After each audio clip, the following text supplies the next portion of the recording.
कबीर, जो अपने दोहों के माध्यम से विश्वविख्यात हुए, बच्चों से लेकर बुजुर्गों तक सबकी जुबान पर कबीर साहिब के दोहे हैं। एक ऐसी शख्सियत जिसको सभी जानना चाहते हैं। आखिर कौन है कबीर?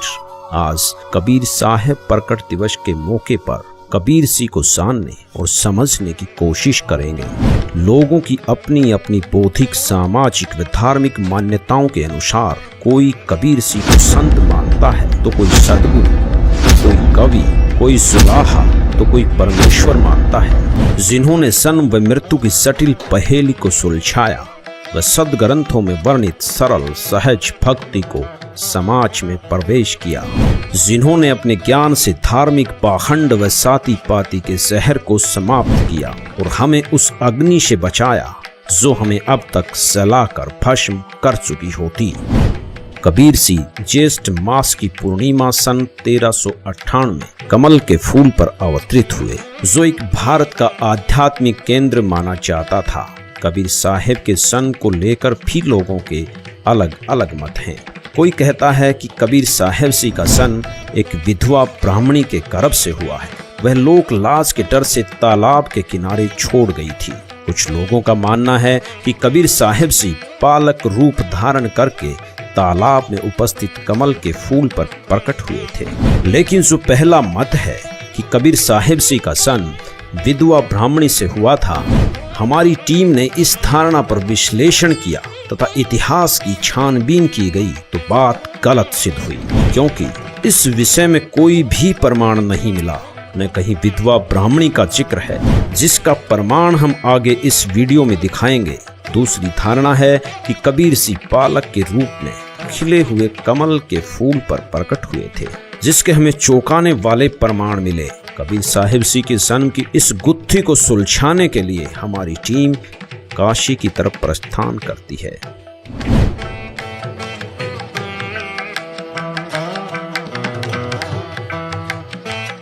बेशक कबीर सी के बारे में अलग अलग लोग अपनी राय अलग अलग रखते हों, लेकिन उन सब का मूल भाव एक ही है कि वो एक महान संत थे, जिन्हें हिंदू और मुसलमान समान रूप से स्वीकार करते थे।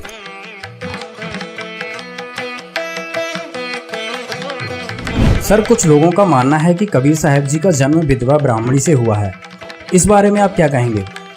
हम लोग बीजक जो पढ़ते हैं तो एक तालाब दिखाया गया, किसी तालाब में उनकी पैदाइश हुआ और वहाँ से नीरू और नीमा लेके इसी मठ में उनको लालन पालन किए, ज्ञान लिए कबीर चौरा से। सर, जो बच्चों का पाठ्यक्रम है उसमें जो कबीर जी का जीवन परिचय आता है, उसमें लिखा हुआ है कि कबीर जी का जन्म विधवा ब्राह्मणी से हुआ है। इस बात में कितनी सच्चाई है? आपसे पहले ही कह चुके हैं कि लोग लिख देते हैं कि दंती है कि विधवा ब्राह्मणी के घर में, लेकिन किसी ने तो देखा नहीं था। यहाँ तो इतिहास तो सब लिख दिए है, लेकिन हम लोग मानने के लिए इसको तैयार नहीं है। लोगों का मानना है कि कबीर जी का जो जन्म हुआ एक विधवा ब्राह्मणी के गर्भ से हुआ। इस बात में कितनी सच्चाई है? अब ये तो नहीं, फूलों में हम बताते रहे, फूलों में पैदा हुए, फूलों में समाप्त हो गए। काशी में आने के बाद एक बात तो स्पष्ट हो चुकी है कि कबीर साहिब सी का सन किसी विधवा ब्राह्मणी से नहीं हुआ। यह एक मिथ्या धारणा है। यही वो सरोवर है जहाँ कबीर सी किताबों में लिखा गया है जो है कि दंती है, तो मैं देखा कि इसका जन्म विधवा ब्राह्मणी के गर्भ से हुआ था। लेकिन किसको माना जाए है? लेकिन हम तो यही मानते कबीर साहब का जन्म जो कि कमल के फूल पर हुआ था। सच्चाई है सर, खाली फूलों पर ही अगर फूलों पर समाप्त हुए ना, फूलों से समाप्त हुए, जहाँ दो ठो फूल मिले।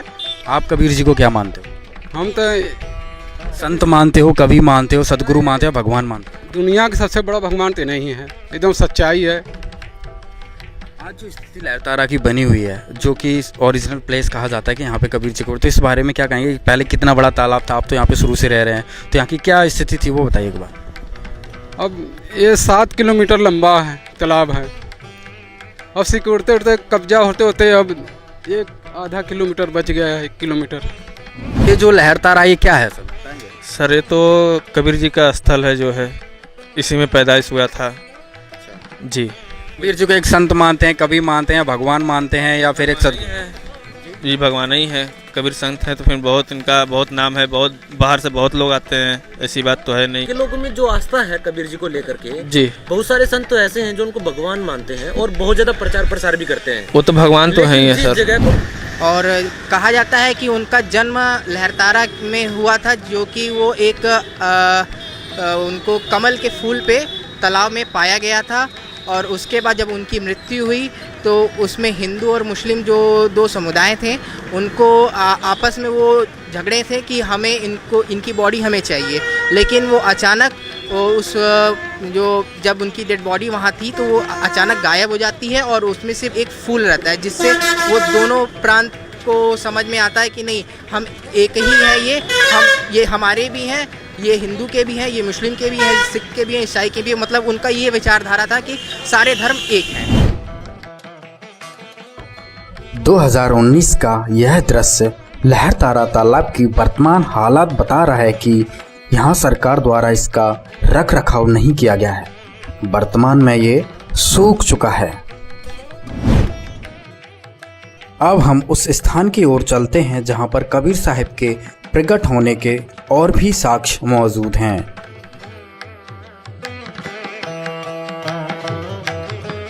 यह वो स्थान है जहां पर नीरू और नीमा ने कबीर साहब को तालाब के कमल के फूल से उठाकर यहां लाए थे। यहीं पर अष्टानंद जी अपनी साधना कर रहे थे। अष्टानंद जी कबीर जी के प्रकट होने के दृष्टा बने थे।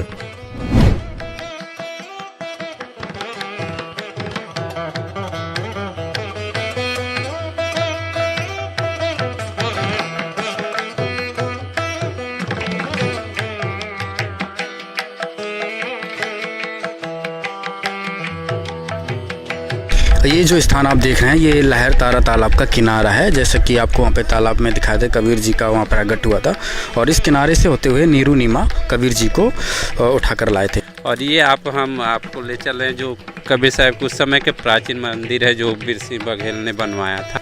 ये जो आप सामने देख रहे हैं ये वीर सिंह बघेल के द्वारा उस समय बनवाया गया था, जहाँ से कबीर साहब जी को नीरू नीमा और ने तालाब से उठा के यहाँ पे कुछ देर रोका था। यहाँ पर ये बोर्ड लिखा हुआ है, इस पे सब कुछ लिखा हुआ है।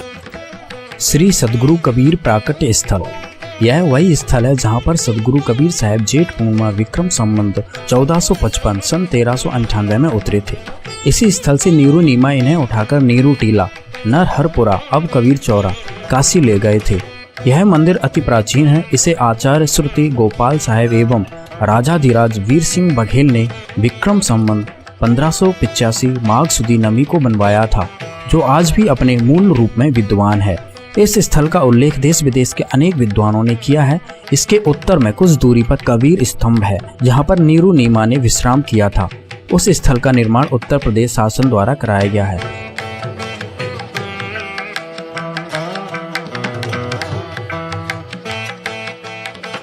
तो यहाँ पर कबीर साहब का प्राकट्य स्थल है और यहीं पर वो आकर उनके माता पिता लाकर यहीं रहते थे। और ये उस समय का प्राचीन मंदिर है जो उस समय भी विद्वान थे। यहाँ पर आश्रम उस समय अष्टानंद करके यहाँ एक ऋषि हुआ करते थे जी, वो इसकी आश्रम है। और ये मंदिर वो प्राचीन है। और ये आप देखेंगे पूरा तालाब है, ये लहरताल, ये गंगा और वर्णा 80 यानी कि ये और लहरतारा के जो तीनों चारों के बीच में जो है वो काशी है। जब लहर गंगा जी अपने पूरे लहर देखते थे बरसात में तो ये पूरे भरा हुआ स्थल होता था।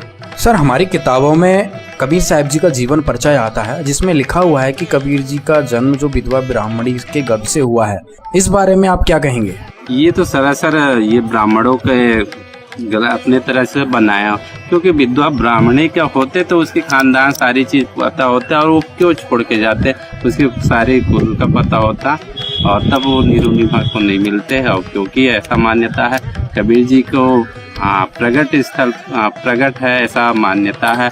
और उनकी लास्ट में भी वही स्थिति है कि कमल के फूल में मिले और लास्ट में भी कमल हो गया, जो उनकी डेड बॉडी नहीं मिला जब काशी छोड़कर उन्होंने मगहर अपना, ऐसा मान्यता था कि मगहर में मरने से गधा होते हैं और काशी में मरने से मुक्ति होते हैं। तो कबीर जी ने उन्होंने इस भ्रम को तोड़ने के लिए काशी छोड़कर मगहर गया और उन्होंने अपने शरीर वहीं छोड़े तो वहाँ भी उनकी डेड बॉडी नहीं मिली, उसकी जगह भी फूल मिले और जो फूल और चादर मिले तो फूल का मंदिर बनाया गया और वहाँ के जो मुसलमान शासक बिजली खां पटा उन्होंने मजार बनाया और वहीं से कुछ फूल लाकर जहाँ कबीर जी रहा करते थे वहाँ पर एक समाधि दिया गया। यहाँ पर ही ये जो अष्टानंद का विवरण आता है कि जब कबीर जी प्रकट हुए थे तो अष्टानंद को एक प्रकाश दिखा था, तो वो अष्टानंद जी यहीं पर बैठे तपस्या कर रहे थे। आज भी उनकी यहाँ पे अष्टानंद की, ये आप सामने देखिए, ये उनकी समाधि बनाई गई है। यहाँ से जो उनसे हम जानेंगे। सर, अष्टानंद के बारे में क्या बताएंगे आप?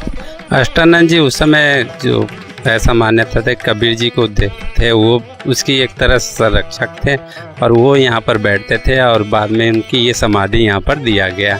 उस समय भी ये आश्रम हुआ करते थे। कबीर जी जब प्रकट हुए थे तो उन्होंने आंखों से देखा हुआ था, इस चीज़ का प्रमाण? हाँ जी, उन्होंने देखा था कि कुछ प्रकाश आया, फिर बाद में उनको नीरू नीमा को मिला तब भी पता चला। तो यहाँ पर दोस्तों अभी दिखाया ये अष्टानंद की यहाँ पे समाधि बनी हुई है। तो जो इतिहास में 600 साल पुराना इतिहास है, कोई ज़्यादा लाखों वर्ष पुराना इतिहास नहीं है जिसको ना माना जाए। ये सब एक चीज़ सिद्ध हो गया, ग्राउंड रिपोर्ट आपको दिखाई, इस पे स्पष्ट हो गया कि कबीर जी सशरीर प्रकट हुए थे। यहाँ के जो लोग हैं इनको मूल जानकारी है कि कबीर जी का किसी भी माता पिता से उनका जन्म नहीं हुआ था, वो सशरीर प्रकट हुए थे। तालाब से किनारे से यहाँ पे नीरू नीमा लेके आए थे। उनकी यादगार में यहाँ पे वीर सिंह बघेल ने यह यादगार बनाई और इसी स्थान पर यहाँ पर अष्टानंद, जब कबीर जी का प्रकट हुआ, जब आसमान से प्रकाश का गोला एक आया तो अष्टानंद ने देखा था, तो यहाँ पे अष्टानंद की एक समाधि बनी हुई है। कुछ लोग उनके जन्म को किसी विधवा ब्राह्मणी से उत्पन्न बताते हैं, लेकिन कबीर सिंह ने खुद ही अपने जन्म के विषय में बतलाया है। अवधू अवगत से चल आया, मेरा कोई भेद मुर्म न पाया, ना मेरा जन्म न गर्भ बसेरा, बालक बन दिखलाया, काशी नगर जल कमल पडेरा, तहाँ जुलाही न पाया। मात पिता मेरे कछु नाही, ना मेरे घर दासी, जुल्ला का सुत आन कहाया, जगत करो मेरी हंसी। ये 5 तत्वों का धरना मेरा, जानो ज्ञान अपारा, सत स्वरूपी नाम साहेब का, ओहे नाम हमारा। अगर दीप गगन गुफा में तान्य वस्तु सारा, तेरा ज्योत स्वरूपी अलख निरंजन, वो डरता ध्यान हमारा। हाड चाम लहू ना मेरे, कोई जाने सतनाम उपासी, तारण तरण अभय पद दाता, मैं हूँ कबीर अविनाशी। दरअसल कबीर सिंह का जन्म किसी माता पिता के संयोग से नहीं हुआ, वो अपने निज लोक से चलकर यहाँ के सत भक्ति बतलाने के लिए अवतरित हुए हैं। ऐसा उनसे परिचित संतों ने अपनी वाणी के प्रमाण दिए हैं।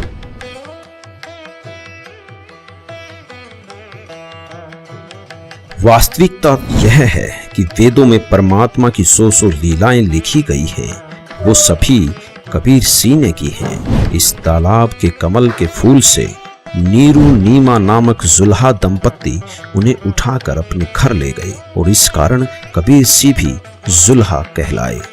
अब चलते हैं कबीर मठ, जिसको कबीर चौरा के नाम से भी जानते हैं, जहाँ पर कबीर जी का लालन पालन हुआ।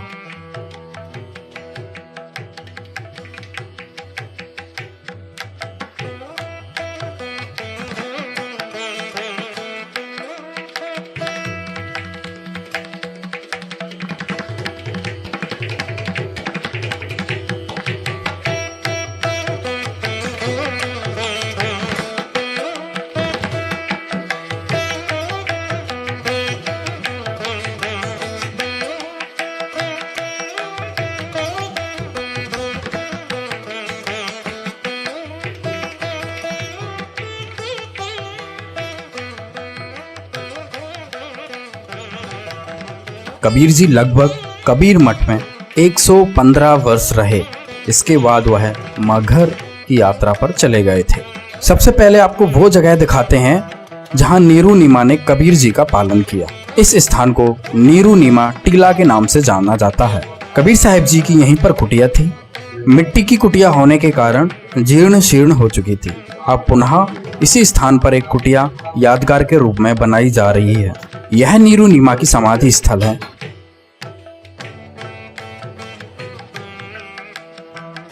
ये कबीर साहब जी का 600 साल पुराना कुआं है। इसमें अभी भी मीठा जल है। आने जाने वाले लोग यहाँ पर इस कुएं के पानी से अपनी प्यास बुझाते हैं। ये इतिहास की वो यादें हैं जिनको कभी मिटाया या भुलाया नहीं जा सकता।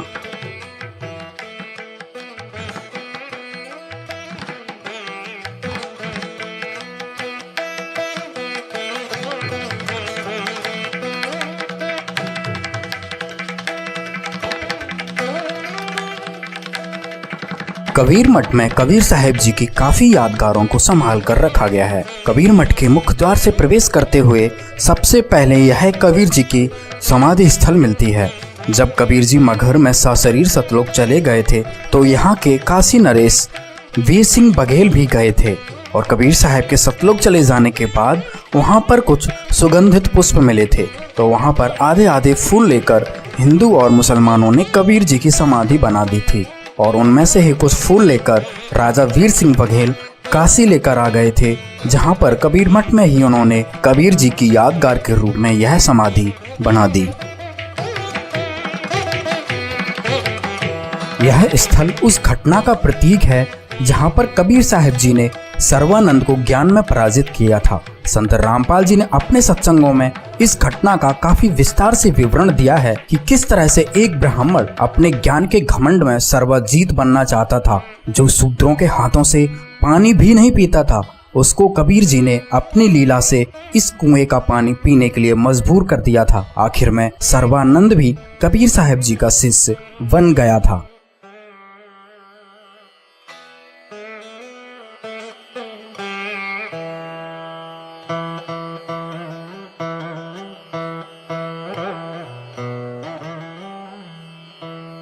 कबीर साहब जी की ये वो वस्तुएं हैं जिन्हें कबीर साहब जी स्वयं उपयोग करते थे।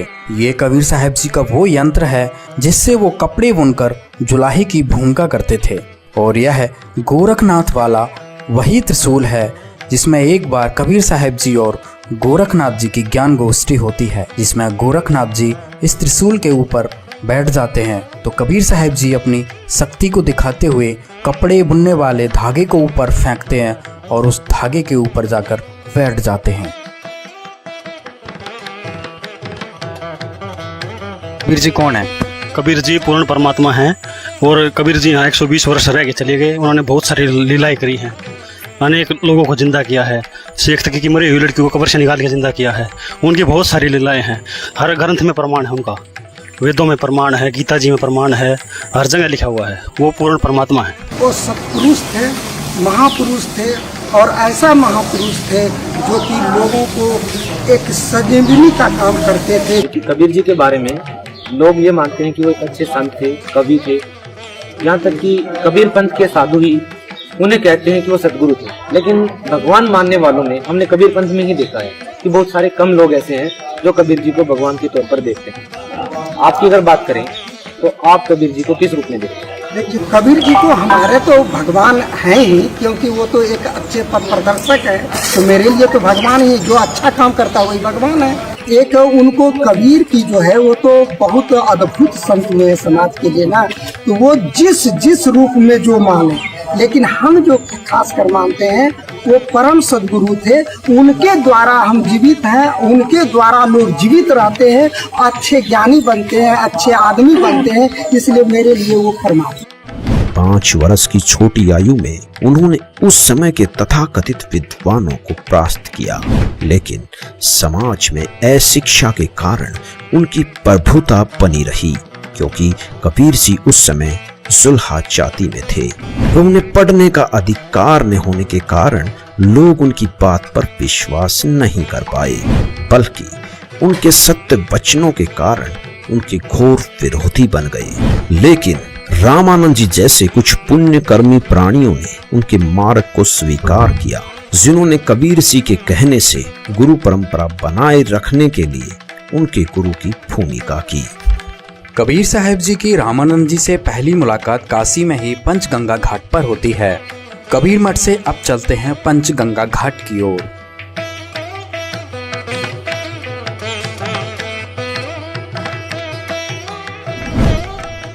पंचगंगा घाट वह स्थान है जहां पर कबीर साहब जी ने अपनी 5 वर्ष की आयु में 2.5 वर्ष के बालक का रूप धारण करके इन्हीं सीढ़ियों पर जल्दी सुबह आकर लेट गए थे। रामानंद जी की कुटिया यहीं ऊपर कुछ दूरी पर थी। जब रामानंद जी नीचे की तरफ आए तो उनका पैर कबीर साहब जी पर पड़ गया। कबीर साहब जी ने रोने की लीला की। तब रामानंद जी ने बालक को रोता देख शांत कराने के लिए एकदम राम का उच्चारण करते हुए नीचे झुकते हैं तो उनकी माला कबीर साहब जी के गले में गिर जाती है।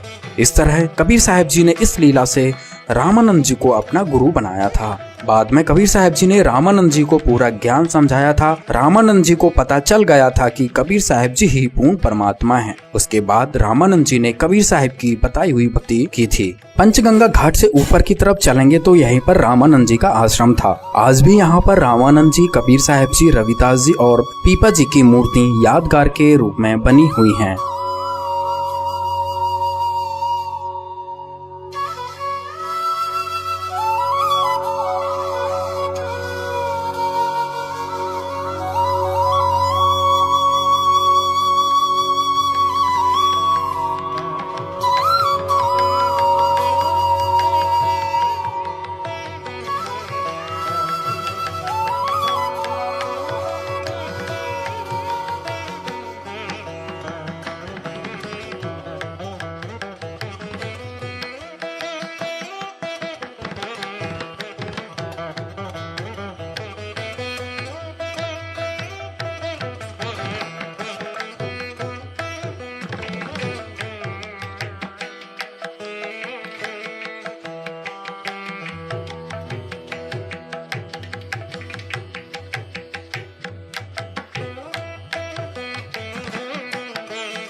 कबीर साहब के जो गुरु थे रामानंद जी पंचगंगा घाट में रहते थे। कबीर साहब रामानंद जी के शिष्य तो जरूर हुए। रामानंद जी पहले उनको तो शिष्य बनाने से इनकार किया। उन्होंने कहा कि मैं मलेच्छों को शिष्य नहीं बना, क्योंकि मुसलमान के यहाँ पाले पोसे गए थे। तो कबीर साहब अपना स्वरूप को बदलकर गंगा किनारे बाल स्वरूप में लेटे थे। रामानंद स्वामी सवेरे 4 बजे जाते थे स्नान करने को, तो अंधियारा में उनका पैर पड़ गए जाते समय बालक पर। तो उसी समय उन्होंने रामानंद जी ने कहा राम नाम कहो बच्चा, और उनके गले में उनकी माला भी गिर गई उसी समय। तो वो फिर उसके बाद वो चले गए गंगा स्नान करने को। बालक शांत हो गए। फिर उधर से आते तो बालक नहीं पाया उन्होंने। इस तरह से आया। दूसरे दिन फिर रामानंद जी के आश्रम में कबीर साहब पहुँचे। उनके शिष्यों लोगों ने कोलाहल मचाया कि कैसे ये मुसलमानों को आपने भर्ती कर लिया यहाँ। कबीर कहता है कि मैं गुरु किया हूँ रामानंद को। तो रामानंद जी कहा नहीं, मैं उसको तो शिष्य नहीं बनाया हूँ। उसी समय कबीर साहब ने 2 स्वरूप एक साथ दिखाया और कबीर साहब ने कहा कि देखिए महाराज, आपने इस स्वरूप में मैं गंगा किनारे घाट पर आपने राम नाम का मंत्र दिया, आपने अपने गले की माला भी डाल दिया हमारे गले में। इस तरह से उन्होंने साबित किया। इस पृथ्वी लोक पर 120 साल के वास के दौरान कबीर सिंह ने अलग अलग जगह प्रकट होकर अपने ज्ञान का प्रचार किया। वह अपने निज लोक की महिमा से अवगत कराया। चाहे सुल्तानपुर बेई नदी पर नानक देव जी को या फिर मथुरा में धर्मदास जी को, नानक देव जी को भी कबीर सिंह मिले थे तो उन्हें अपने वास्तविक रूप व सचखंड ले गए थे। इसी कारण नानक देव जी ने पहली उदासी बनारस की थी। कबीर जी ने प्रचलित संतों के इस मत को कि प्रारब्ध के कर्म भोगने से ही समाप्त होते हैं, इसको भी अपने सामर्थ्य से समाप्त किया। वह बहुत से लोगों के इस तरह के कष्टों को समाप्त किया जिन्हें अन्य प्रारब्ध कर्म बतलाकर उनसे मुक्ति असंभव बतलाते थे। उस समय के दिल्ली के शासक सिकंदर लोधी भी इसी कर्म की मार से दुखी थे, जिनका जलन का रोग पूरे दुनिया भर के वैद्य ठीक नहीं कर सके। तो सब मुल्ला पंडित काजियों ने कह दिया कि ये तो आपके प्रारब्ध का कर्म है। लेकिन उनके उस जलन के रोग को कबीर देव जी ने अपने आशीर्वाद मात्र से ठीक कर दिया और ये प्रमाण दिया कि वो समर्थ शक्ति थे। यहाँ भी कबीर सिंह ने वेदों के उस बात को सिद्ध किया कि परमात्मा भयंकर से भयंकर रोग का नाश कर सुखी जीवन दे सकता है। चलो आपको एक 2 मिनट की वेदों से प्रमाणित करने वाली वीडियो दिखाते हैं। देखिए, वेद इसको प्रमाणित करेंगे कि परमात्मा घोर पाप का विनाश कर देता है। ये देखिए, ये महर्षि दानु सरस्वती द्वारा ही इसका अनुवाद है। अब देखिएगा, यजुर्वेद के 8वें अध्याय का 13वां मंत्र स्पष्ट करेगा। ये 8वां अध्याय और 241 पृष्ठ पे 8वें अध्याय का 13वां श्लोक। इसमें क्या लिखा है कि देव कर्तस्य एनस्य अवजनमसि, मनुष्य कर्तस्य एनस्य अवजनमसि, पितृ कर्तस्य एनस्य अवजनमसि, आत्म कर्तस्य एनस्य अवजनमसि, एनस्य अनस्य घोर एनस्य एनस्य माने अपराध के अपराध यानी घोर पाप के भी अवजनम। अब आपको इसका यहां दिखाते हैं 242 पृष्ठ पर इन्हीं का अनुवाद किया हुआ। ये 242 पृष्ठ पे। हे सबके उपकार करने वाले मित्र आप। अब यहां इसने मित्र शब्द प्रयोग कर लिया, यहां परमेश्वर ना लिखा, क्योंकि इसको पता था वेदों को पढ़ने वाला मुझ पर पूरा विश्वास करेगा, और मैंने यहाँ लिख दिया मित्र, तो वो ये समझेगा कि मित्र के बारे में लिखा है, भगवान के बारे में नहीं, इसलिए इसको पढ़ पढ़ा कर आगे चल पड़ेगा। आप दान देने वाले के अपराध के अवजनम, एनस्य माने अपराध के, अवजनम माने विनाश करने वाले, असी माने हो। मनुष्य कर्तस्य, साधारण मनुष्यों के किए हुए, एनस्य माने अपराध के, अवजनम माने विनाश करने वाले हो। पितृ कर्तस्य, पिता के किए हुए, एनस्य माने अपराध, ये अपराध ही लिखना चाहिए था, विरोधासन लिखा है। अच्छी प्रकार हरने वाले हो, नाश करने वाले हो। अपने किए हुए, एनस्य माने पाप के, एनस्य कहो, एनस्य का अर्थ पाप कहो, एनस्य माने अपराध कहो, एनस्य माने अपराध या पाप एक ही अर्थ होता है। एनस्य माने पाप के दूर करने वाले, अवजनम माने नाश करने वाले, अवजनम विनाश करने वाले हो, अवजनम माने विनाश करने वाले हो। एनस्य एनस्य अधर्म के अधर्म यानी घोर पाप के भी, अवजनम माने नाश करने वाले हो। अब जानता हुआ मैं जो कुछ भी अधर्म आचरण किया करता हूं या करूं, अनजान में जो कुछ भी किया करता हूं या करूं, उस सब एनस्य माने अपराध के, पाप के, दुष्ट आचरण के नहीं, पाप के आप अवजन माने नाश करने वाले हो। कबीर सिंह के सामर्थ्य से प्रेरित होकर सिकंदर लोधी कबीर सिंह का शिष्य बना, जिससे उनका धार्मिक पीर शेख तकी चिढ़ गया। वह कबीर सिंह को नीचा दिखाने व राजा की नजरों से गिराने के लिए कई हथकंडे अपनाए। बहुत बार कबीर सिंह को हराने के लिए उनकी परीक्षा ली।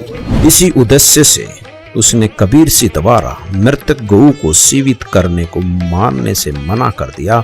यदि ऐसा मेरे सामने हो तो मैं मानूं। और कबीर सिंह ने इस भ्रम के निवारण के लिए 2 मृतकों को जीवित किया, जिनका नाम कमाल व कमाली रखा। वे अपने पुत्र पुत्री की तरह रखा।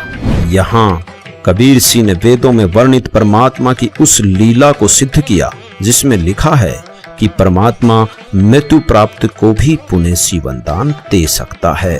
कबीर सिंह ने काशी में एक लीला की। जब कबीर सिंह की प्रभुता काशी में बनती चली गई तो शेख तकी ने कबीर सिंह को बदनाम करने के लिए उनके नाम से झूठी चिट्ठी डाल दी कि कबीर सिंह काशी में एक भंडारा देंगे, जिसमें प्रत्येक भोजन के बाद सोने की मोहर दी जाएगी। इस भंडारे में 18 लाख लोग आ गए।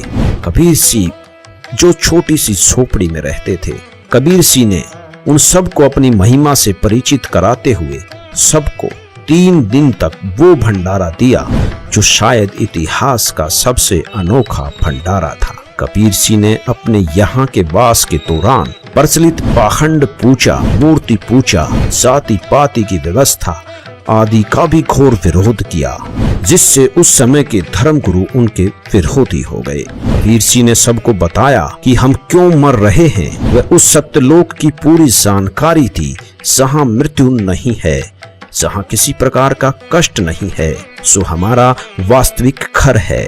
कबीर सिंह एक ही समय में बहुत सी जगह पर प्रकट होकर अपना ज्ञान प्रचार करते थे, जिससे उनके 64 लाख शिष्य बने, जिनको उन्होंने अपनी शक्ति से सुख दिया। लेकिन जनता के अशिक्षित होने से उनका विरोध भी बहुत हुआ और उन पर अनगिनत यातनाएं दी गई। उन्हें नकली गुरुओं के दबाव में दरिया में डाला गया, उन्हें जलते तेल के कड़ाहे में डाला गया, उन पर 3 पहर तक तोप के गोले दागे गए और भी न जाने क्या क्या किया गया। लेकिन वो अविनाशी है, इसलिए उनका कुछ नहीं बिगड़ा।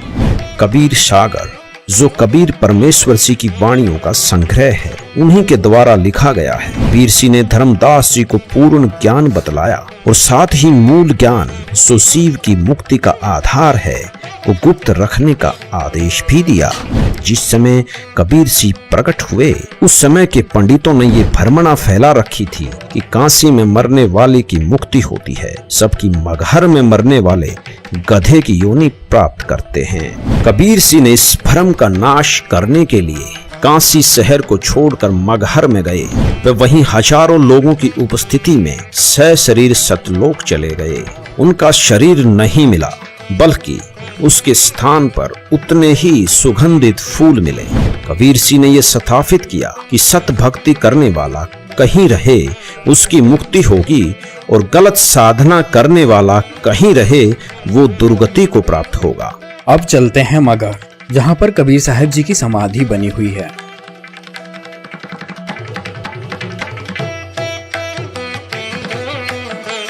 यह समाधि स्थल का मुख्य द्वार है। यहाँ से गुजरते हुए समाधि स्थल पर पहुँचते हैं।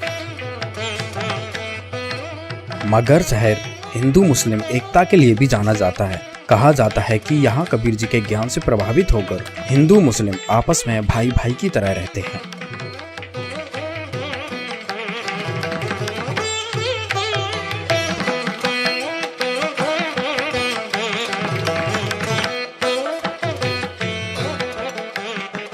अभी आप देख रहे हैं कबीर समाधि व मजार स्थल। यही वो जगह है जहां से कबीर साहब जी सशरीर सतलोक चले गए थे। उनके शरीर के स्थान पर कुछ फूल मिले थे, जिन्हें मुस्लिम राजा बिजली खान पठान और काशी नरेश वीर सिंह बघेल ने आधे आधे बांटकर राजा बिजली खान पठान ने मजार बनवा दी थी और वीर सिंह बघेल ने मंदिर।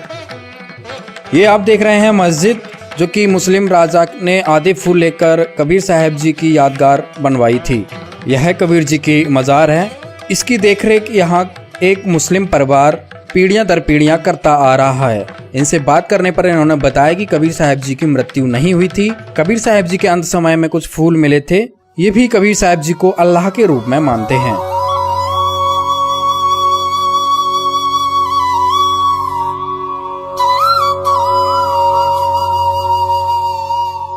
अब चलते हैं मंदिर की तरफ। ये आप सामने देख रहे हैं, ये हिंदू राजा के द्वारा बनाई गई कबीर साहब की समाधि है। कबीर साहब जी की यहीं पर कुटिया थी। इसी कुटिया के बाहर हिंदू मुस्लिम हजारों की संख्या में खड़े थे।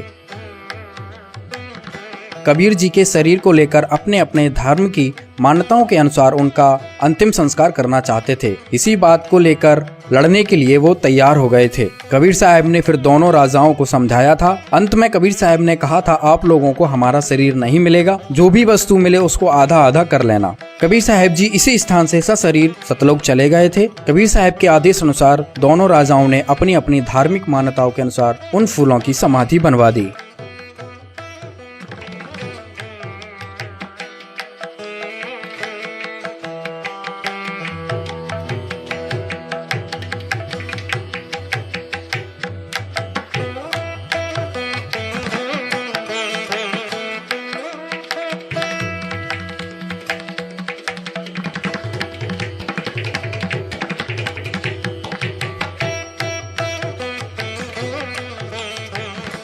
आप कबीर जी को क्या मानते हो?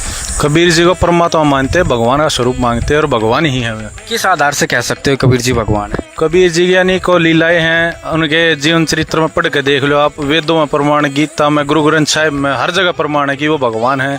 और क्योंकि सबसे बड़ा प्रमाण ये है वो सह शरीर आए और सह शरीर चले गए, और आज भी उनका प्रमाण मगर में है, आप जाके देख सकते हो बेशक। कबीर साहब जी की एक कुटिया थी, कुटिया के बाहर ही कबीर साहब जी का ये कुआं था।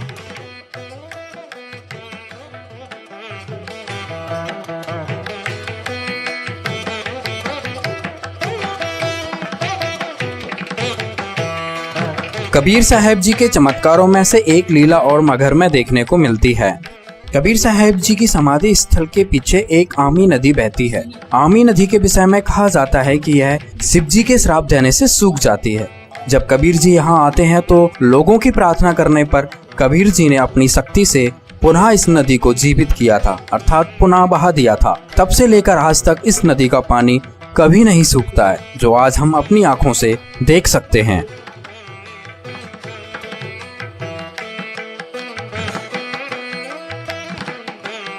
ये वो जगह है जहां से कबीर साहिब जी सशरीर सतलोक चले गए थे और उनके शरीर के स्थान पर फूल मिले थे। कबीर साहिब जी द्वारा दी गई मानवता की शिक्षा को सिरोधार्य करके हिंदू और मुसलमानों से उन फूलों को आधा आधा बांट लिया। यहाँ हिंदुओं ने यादगार के रूप में मंदिर बनवा दिया और मुसलमानों ने ये मस्जिद। काशी और मगहर की यात्रा के बाद तथा इतिहास के प्रमाणों को देखते हुए स्पष्ट हो जाता है कि कबीर साहिब जी का न जन्म हुआ और न ही मृत्यु। सशरीर सतलोक से आए थे और सशरीर सतलोक चले गए। हाँ, यहाँ एक खास बात और, जब पुत्र मोह के कारण धर्मदास जी व्याकुल हो उठे कि मूल ज्ञान के बिना मुक्ति नहीं और कबीर परमेश्वर जी ने मूल ज्ञान को गुप्त रखने का आदेश दे दिया, तो मेरे वंशज कैसे मुक्त होंगे। उनकी उसी शंका का समाधान करते हुए कबीर परमेश्वर जी ने कहा कि धर्मदास मेरे नाम से 12 पंथ काल चलाएगा। उसी 12वें पंथ गरीबदास जी के पंथ में मैं खुद चल कर आऊंगा और पूरे विश्व को सत्य ज्ञान बतलाऊंगा। 12वां पंथ गरीबदास जी का है और उसी पंथ में आज कबीर जी के अवतार संत रामपाल जी महाराज अवतरित हैं, जो पूरे विश्व के तारणहार हैं। इस संदर्भ में आपको कबीर सागर से प्रमाण दिखाता एक वीडियो दिखाते हैं।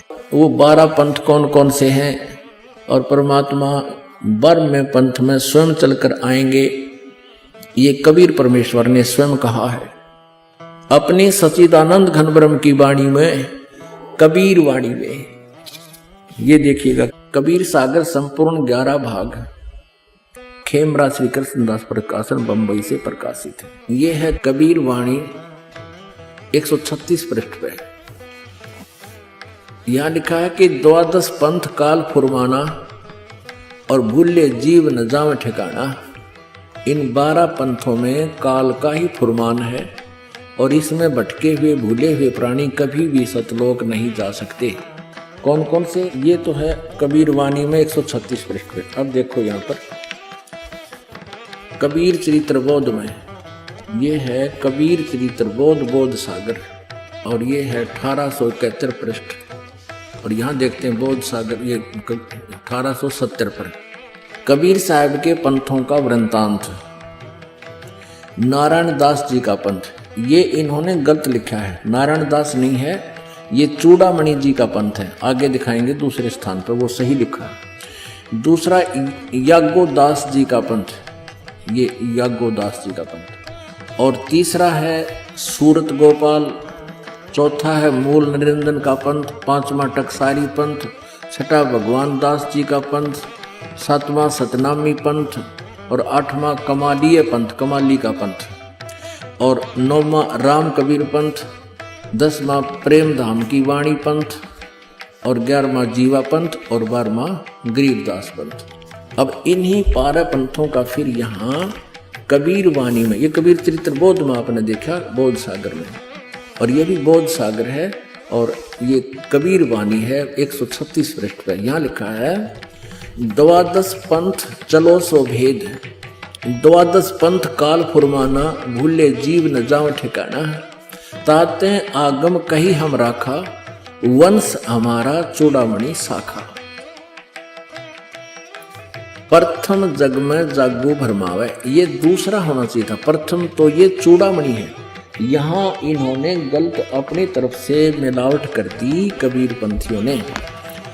ये लिखा है, ये बोध सागर 1870 पृष्ठ पर, ये कबीर चरित्र बोध में। यहाँ पर इन्होंने गलत लिखा है, यहाँ लिखना था प्रथम चूड़ामणि जी का पंथ, दूसरा यागोदास जी का पंथ, और सूरत गोपाल मूल निरंजन चौथा। अब यहाँ उसी का प्रमाण है। अब हमारे हैं 136 कबीर वाणी पे, 136 पर। द्वादश पंथ काल फुरमाना, भूले जीव न जाए ठिकाना। ताते आगम कह हम राखा, वंश हमारा चूड़ामणि शाखा। ये चूड़ामणि प्रथम होना चाहिए, ये गलत लिख रखे हैं। और दूसरा होना चाहिए थे, दूसरा जग में जागू भरमावे। ये यहाँ पर लिखा है इसको, ये देखिएगा, यागो पंथ। जागू कहो तो यागोदास पंथ और सूरत गोपाल। प्रथम नहीं है, दूसरा जग में जागू भरमावे, बिना भेद वो ग्रंथ चुरावे। और दूसरा सूरत गोपाल होई, यहाँ इन्होंने ये लिखा सूरत गोपाल पंथ दूसरा, ये 1870 पृष्ठ पर। ये तीसरा है सूरत गोपाल, और यहाँ भी तीसरा ही होना चाहिए था, इन्होंने दूसरा लिख दिया। ये थोड़ा सा मिलावट करें, चोर चुरावे तुमड़ी गाड्डे पानी में, वो गाड्डे हुआ ऊपर आवे, सच्चाई छैली ना। अब यहाँ लिखना था तीसरा सूरत गोपाल होई, और अक्सर जो जोग दृढ़ावे सोई। और चौथा, ये चौथा होना चाहता, तीसरा नहीं, मूल निरंजन वाणी। चौथा पथ टकसार भेद वो, और पांचवा पंथ बीज को लेखो। और छठवां जो सातवां होना चाहिए था, सतनामी पंथ। हम अपने काम पर आते हैं, यहाँ देखिएगा। अब 10वां, ये 11वां यहाँ आ जाता है, परम धाम की वाणी। अब 12वां यहाँ से शुरू होता है, संवत 1775 होई। ये वैसे गलती से मिसप्रिंट है, यहाँ 1774 होना चाहिए था संवत। गरीबदास जी का जन्म संवत 1774 में हुआ है। संवत 1775 होई, ता दिन प्रेम प्रगटे जग सोई। 12वां पंथ जिसे चला गरीबदास जी को, उसका जिक्र है ये। आज्ञा रहे ब्रह्म बोध लावे, कोली चमार सबके घर खावे। और साख हमारी ले जीव समझावे, असंख जन्म ठोर नहीं पावे। 12वें पंथ प्रगट हो बानी। अब 12वें पंथ गरीबदास जी वाले पंथ के विषय में चर्चा चल रही है कि मेरी वाणी यानी मेरी महिमा की वाणी पुनः प्रकट होगी गरीबदास जी द्वारा। परमेश्वर कबीर जी गरीबदास जी को मिले थे। गरीबदास जी काल के दूत नहीं थे, गरीबदास जी ने तो सही ज्ञान दिया, लेकिन आगे वाले कबीर गरीबदास के पंथियों ने उसको समझा नहीं। अब 12वें पंथ प्रगट हो हवा बाणी है नहीं, प्रगट हुआ बाणी और शब्द हमारे की निर्णय ठानी। अब गरीबदास जी के बाद जितने भी उनके अनुयायी हुए हैं, वो परमेश्वर की वाणी जो गरीबदास जी ने महिमा लिखी है वो समझ नहीं सके।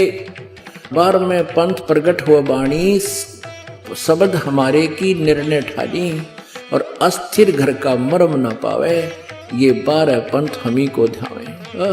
कहते गरीबदास वाले पंथ तक भी स्थिर घर शाश्वत स्थान को प्राप्त नहीं कर सकते, सतलोक को प्राप्त नहीं कर सकते, और हमारे ही उस वाणी को वह आपस में निष्कर्ष करते रहेंगे, उसकी जानकारी एक दूसरे को उलट सुलट देते रहेंगे। 12वें पंथ प्रगट हो वाणी, शब्द हमारे का निर्णय ठानी, उसका निष्कर्ष निकालने की चेष्टा करेंगे पर वो समझ नहीं सकेंगे। अस्थिर घर यानी सनातन परम धाम को प्राप्त नहीं कर सकते, उसका धाम का मर्म नहीं पाएंगे। ये 12 पंथ हमें को धावे। आगे स्पष्ट कर दिया परमेश्वर ने, 12वें पंथ हम ही चल आवे, हम स्वयं आएंगे गरीबदास वाले पंथ में, यानी गरीबदास के रूप में नहीं, उसके पंथ में आगे चल के 12वें पंथ हम ही चल आवे और सब पंथ मिट एक ही पंथ चलावे। धर्मदास जी से कह रहे हैं कि 12वें पंथ में आऊंगा मैं आगे चल के, और सब पंथ मिटा के एक ही पंथ चलाऊंगा। अब अपना परमात्मा दास भेज दिया, अपना वही और शक्ति उन्हीं की काम कर रही है। धर्मदास जी से कहते हैं, तब लग बोधो कुरी चमारा, फिर तुम बोधो राज दरबारा, प्रथम चरण कलयुग निर्याना, निराना, तब मगहर मांडो मैदाना। ये प्रथम पीढ़ी होगी, प्रथम चरण होगा जब मैं मगहर से शरीर चला जाऊंगा। परमात्मा कबीर जी कह रहे हैं ये प्रथम चरण होगा, प्रथम चरण कलयुग निर्याना, तब मगहर मांडो मैदाना। धर्म राय से मांडो बाजी, तब धर बोधो पंडित का जी। अब आगे देखो, 5505 तब ये शब्द होएगा साचा। अब समय आ गया है, कलयुग को लगभग 5500 वर्ष हो गए हैं और अब वो समय आ गया परमात्मा का। ये मेरा कहते हैं आज का बोला हुआ उस समय सत्य होगा ही। अब क्या बताते हैं, धर्मदास मोरी लाख दुहाई और मूल शब्द बार ना जाई। पवित्र ज्ञान तुम जग में भाखो, मूल ज्ञान गुप्त तुम राखो। गोई माने गुप्त रखो, मूल ज्ञान बाहर जो पर ही, ये बिचली पीढ़ी हंस वंश हंस नी तरही। 33 अरब ज्ञान हम बाखा, मूल ज्ञान गुप्त हम राखा। गोई माने गुप्त, मूल ज्ञान तुम तब लग छपाई, जब लग द्वादश पंथ मिटाई। वास्तव में कबीर जी इस पूरी कायनात के रचने वाले हैं, ऐसा प्रमाण सभी धर्मों से, सभी सदग्रंथों में है। वेदों में परमात्मा की जो लीला लिखी गई है वो सब की सब कबीर जी ने की। इससे भी स्पष्ट है कि वो परमात्मा हैं। तो फिर उनकी उस वाणी में भी कोई मीन मेख नहीं जब उन्होंने कहा कि वो गरीबदास जी के पंथ में खुद चल कर आएंगे। आप समझ गए होंगे कि वो संत रामपाल जी महाराज हैं। संत रामपाल जी महाराज जी को कबीर परमात्मा संवत 2054 फाल्गुन मास शुक्ल पक्ष एकम मार्च 1997 को दिन के 10 बजे मिले तथा सार शब्द की वास्तविकता बताकर अंतर्ध्यान हो गए। तो इस विषय में आज तत्वदर्शी संत रामपाल दास है, जिला हिसार, हरियाणा।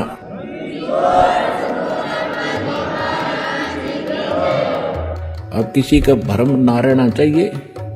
देखो, एक 1000 का नोट है, उस पर लिखा है कि मैं धारक को 1000 रुपये देने का वायदा करता हूँ।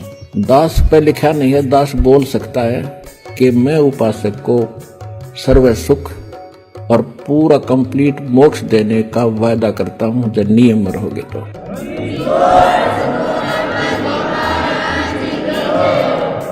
अब आपको वो तत्व ज्ञान और यथार्थ भक्ति और मंत्र समाधान मिला है, इस दास के पास है। और अपना कल्याण कराओ। दास पलकें बिछाई बैठा आपके लिए। आप भगवान के बच्चे हो, सारे जाओगे। दोस्तों, कबीर साहिब जी पूर्ण परमात्मा हैं, ये सिद्ध हो गया। और इस समय में उनके अवतार संत रामपाल जी महाराज के रूप में पृथ्वी पर सशरीर विद्यमान हैं। लगभग 600 साल पहले हम परमात्मा को नहीं पहचान सके थे, लेकिन आज हमें संत रामपाल जी महाराज को पहचानना होगा। अब सवाल उठता है, आखिर क्यों पहचाने? हमें क्या जरूरत है पहचानने की? दोस्तों, मनुष्य जीवन बार बार नहीं मिलता और मनुष्य जीवन का एक ही उद्देश्य होता है, परमात्मा की प्राप्ति।